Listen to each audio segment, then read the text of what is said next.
So fight in February continues, and after Eubank Jr.'s points win over Liam Williams, which was predicted here, and after the great win by John Ryder last night over Danny Jacobs, which was predicted here, you could call that a hometown decision. You know, I mean, it was very, very close. I think it could have gone either way, but it was in a way nice to see the karma gods of boxing repay Ryder, who's been on the end of some dodgy decisions. Well, not dodgy decisions, but you know, didn't get the rub of the green a few times. Anyway, now we move on to Khan v Brook on Saturday the 19th of February up in Manchester. Now, interestingly enough, when you know, we were all sort of salivating, waiting for February when we had that January hiatus from Pro Boxing in the UK, and of all these matches, I was looking at Khan v Brook and I was thinking, you know, that's the one that excites me the least. But it's got to be said that this has captured the public's imagination. You know, it sold out of tickets in 10 minutes. It's on Sky Boxing pay-per-view, and maybe, you know, it has a grudge match and so on and so forth. It has excited the public in a way that maybe Ryder Jacobs didn't. You know, and it's getting a lot more column inches. So we kind of got to look at what we got here. I mean, interestingly enough, the reason it didn't appeal to me was because we were seeing this as two fighters past their prime, you know, contending against each other. Now, interestingly enough, when we say they're past their prime, they're both 35. You know, when we look at, you know, the premier leader in the welterweight division, you know, you've got Terence Crawford up there at 34. You know, and we think of Crawford as absolutely in his prime. So, you know, it's interesting age in boxing, but these guys are definitely seen as kind of past it. We'll recap on their careers in a bit, but, you know, they've kind of shadowed each other their whole careers, I suppose, and, you know, arguably their whole lives. So, you know, I think this is why it's kind of unfinished business.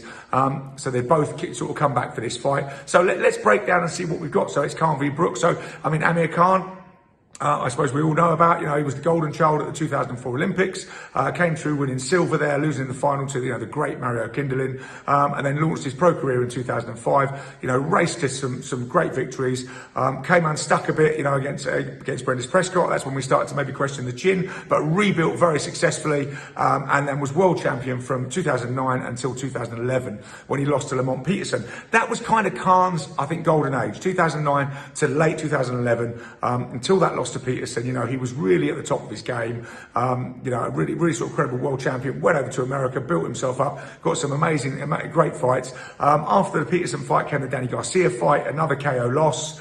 And, you know, since then, he's kind of, you know, he's been around, he's been at the top of the tree. He's been, you know, he boxed Canelo in 2016 and lost to him.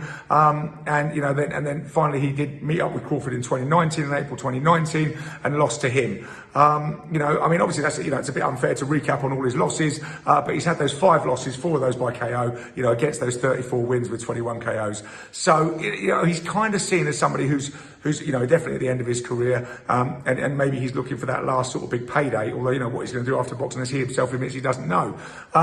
But if we look at Kell Brook, I mean, Kell Brook, you know, 39-3, all those 3 losses have been stoppage losses. He's had 27 KOs himself. His greatest night was definitely against Sean Porter in 2014 when he went over and won the IBF welterweight title in Porter's backyard in Vegas.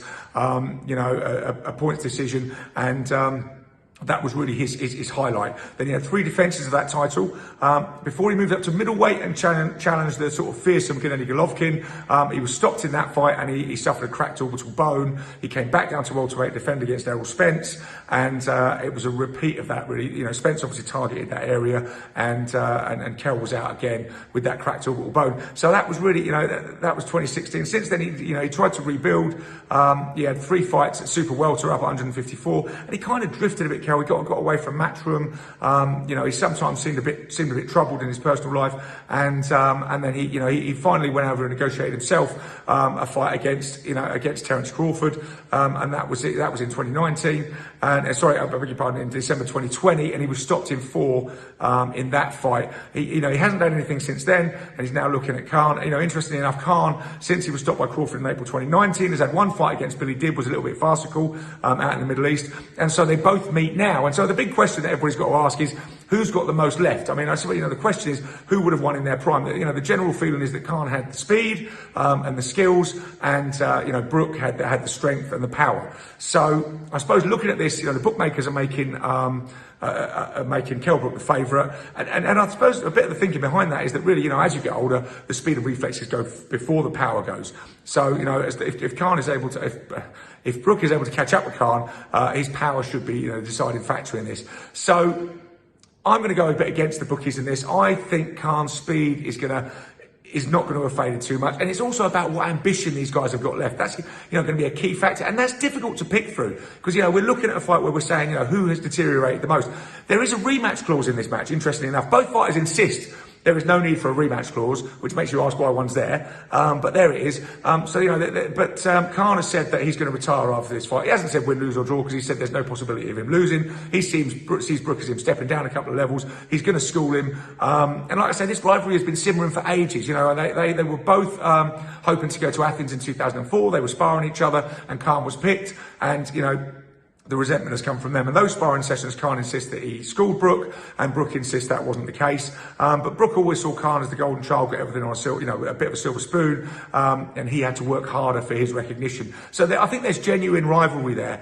And Khan has never really afforded Brook maybe the recognition that I think he deserves.